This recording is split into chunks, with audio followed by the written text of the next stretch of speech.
Hello everybody and welcome back to another video, and today we're having something a little bit different inside my TCG content space because I typically focus on competitive content, being a part of the community as well as a caster, but today I wanted to do something a little bit different, and that is experiment a little bit more, with having fun with the deck lists. Because of course, as much as I play competitive all the time, in the background I do a lot of casual stuff, and love to experiment with some of my favorite cards, and that's why I'd like to start doing this series, so that way people can have a bit more of a diverse deck experience, and also teach you guys certain cards that you may not see in competitive play, but still definitely have a way to work out. Because, the reality is in competitive play, it's of course playing the meta, but also knowing how most of the cards work and how effects work. Because suddenly if someone throws you a curveball, like let's say for this one, the Arcane card, Days of Resistance, which we'll see in just a moment, it is something that some people have actually tried in competitive play, and while it hasn't surfaced, who knows, maybe next patch, that is going to be a chance for people to see that stuff. So yeah, we have here a sort of Nilou deck, and the reason I brought this up is because number one,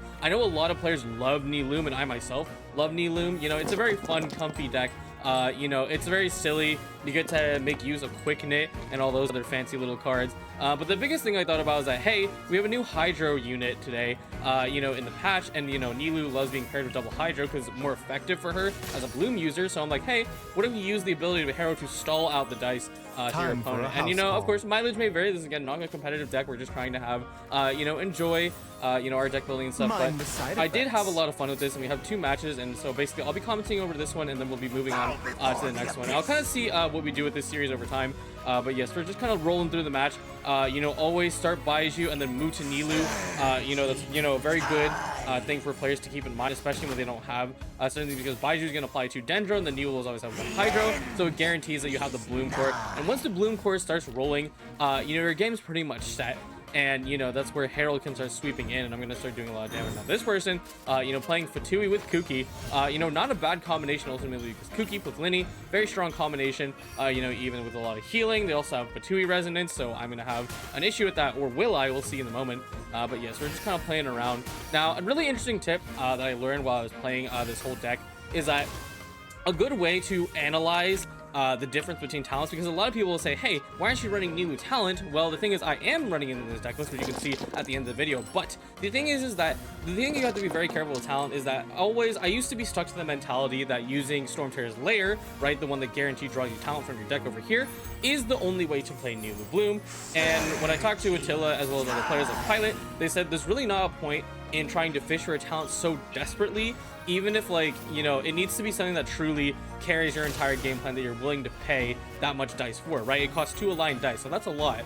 And, a good example is like Crab. Crab is a great example of a character, who makes a lot of sense to sometimes run Storm Terrors. Of course, it doesn't happen competitively, but if you're so desperate for the talent, then that's definitely a scenario, where you would run it. So that's definitely a good tip to Nilou players. Is number one, don't get stuck in the idea that you have to run Storm Terror's Lair, even though Nilou's talent is ridiculously valuable. Like it gives you bonus damage on Bloom. I also have Herald and I Baizhu. A lot of people would be stuck in the idea that, oh, I have to run talent. No, you don't. But yes, now we're going through here. Like I said, Fatui Res, and they double rolled me. It's crazy, man. I got Electro and Mirror Maidens on me. It's pretty rough. But we're going to see a good use of one of the cards over here. Hey, there's talent, by the way. That makes me actually live through this entire interaction, which is really cool, and I really do enjoy that. So let's get ahead and pull through the dice roll. And of course, the card I'm going to be talking about is the Days of Resistance. Once we pop out this, here we go. So, Arcane card, Days of Resistance. I'll go ahead and take a pause here. During this round, your target character takes -1 of your damage and a maximum of 4 times, and this is really useful for effects like this that trigger multiple times. So I go ahead and drop my Burst Cookies down for the count, and then I take 1 electro damage, and then I gain another 1, and then I take another 1. There we go, and I still haven't procced my revive, and I survived that whole interaction. Now Linny here is gonna go ahead and start cooking me up. There he goes, booing, ouch. But I still have my revive, and I didn't take that much damage because Linny's wrist is very potent. You gotta be careful with that. There we go, and now I can start whacking away because Gabriel only has, about 3 dice left. There we go. Linny puts on Gamblers, very reasonable play. He's got 3 stacks. He's about to cook me alive, but there we go. The Days of Resistance shield holds up strong. The Banner of Mondstadt will shine once more. And then Baizhu comes in here, and then we can also drop one of these, and now we have a lot of bloom damage coming out of the field. There we go. There's 2 damage, and Lynette is going to be here down for the count, swinging. Hopefully she makes it out, but we'll see, you know, how the rest of the match goes. But yeah, that's kind of just the concept of this whole deck. You know, putting Curse of the Undercurrent on the opponent to slow them down. Of course, the Herald talent is in here too. And there's also Quick Knit. It was a little hard to squeeze everything in, and that's where, like, I really talk about the Storm Terror tip. It's like, hey, you know, you not necessarily need you know, all this stuff, but it's a fun stuff regardless. You know, I don't really foresee Nilou Bloom ever really pushing too far out of the member, because it's a very polarizing deck, right?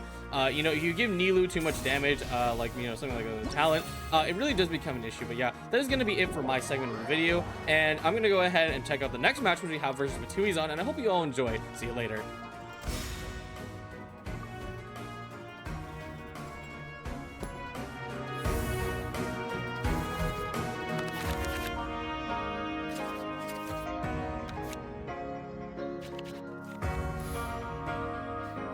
Time for a house call.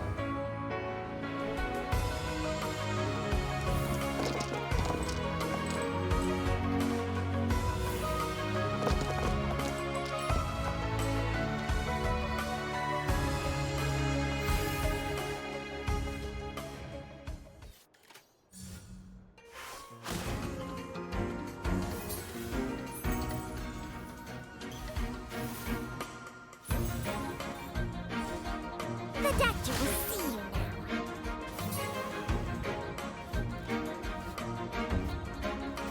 Anything I can help you with?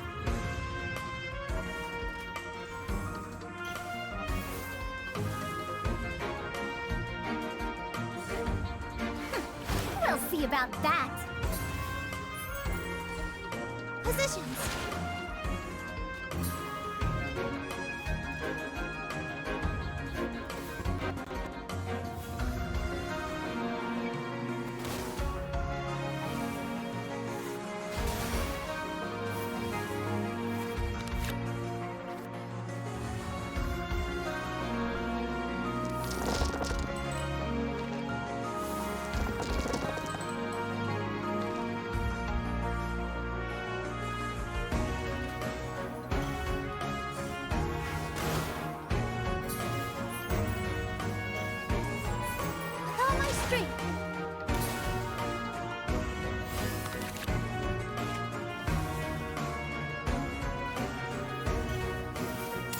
Truth repeats its course.